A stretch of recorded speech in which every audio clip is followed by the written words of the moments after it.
Ngano nga do na may upat ka gospel. O diri sa ato pa upat ka gospel diha sa Biblia mo nibot ipasabot sa atong na suking tigpaminaw karon mo sa nganong do na may upat. No? Nagwonder siya nga tingala siya nganong upat. Siguro kay di man pud lima. Ang Biblia sumala sa Mateo, Marcos, Lucas ug Juan, kining upat ka mga libro sila gitawag og gospel tungod kay kini nga libro adunay hiniusa nga pagsabot, hiniusa nga nahiusa sa tanan nga mga sa pagsaysay mahitungod kang Kristo gikan siyang pagkatao hangtod sa iyang pagkamatay, pagkabanhaw. Nasaysay ang pagkasinugdanan ni Kristo hangtod sa iyang pagkayab. So kini nga gitawag nga libro og upat ka gospel, gitawag og libro sa maayong balita ni Kristo tungod kay kining upat ka libro imong makita diha ang kinatibuk-ang ministeryo ni Kristo sa iyang pagministeryo. Busa atong gipasalamatan ang Ginoo sa gihapon nga naghatag ang Ginoo upat ka libro nga diin igo na para kanato ang pagsabot kung kinsa si Kristo, igo na alang kanato ang kining upat ka libro nagsaysay nga ang atong Ginoo Kristo usa ka hari. So bala mabasa sa Mateo nga ang tibuok diha nagasaysay nga si Kristo hari. Bisan pa man sa libro sa Lucas nagsaysay nga si Kristo tao o nagasaysay may tungod usab ang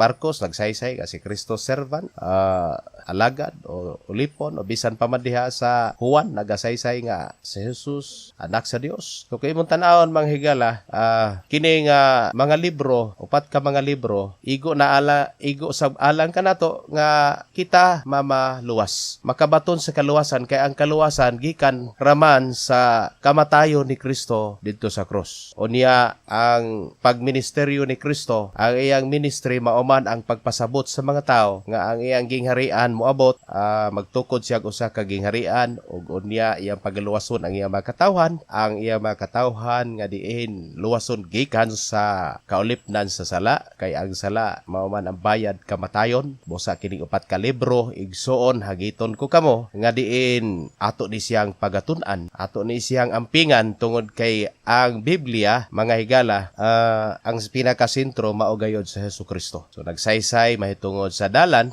na Hesukristo nga angay nato nga subayon tungod kay ang dalan walay laing padulngan diin ang atong padulngan mauman ang gingharian sa langit. Muna siya nga dalan sa pagkamatarong nga mao si Kristo o mao kana mga higala nga adunay upat lamang ka mga libro. So kung naay mo comment diha nga lima o tay mahimo na pero ato na lang ng unsa inyo mga comment, pwede ra po ninyo ipabot sa atong programa tubag sa mga pangutana. Daghang salamat sa inyong pagsunod sa atong programa.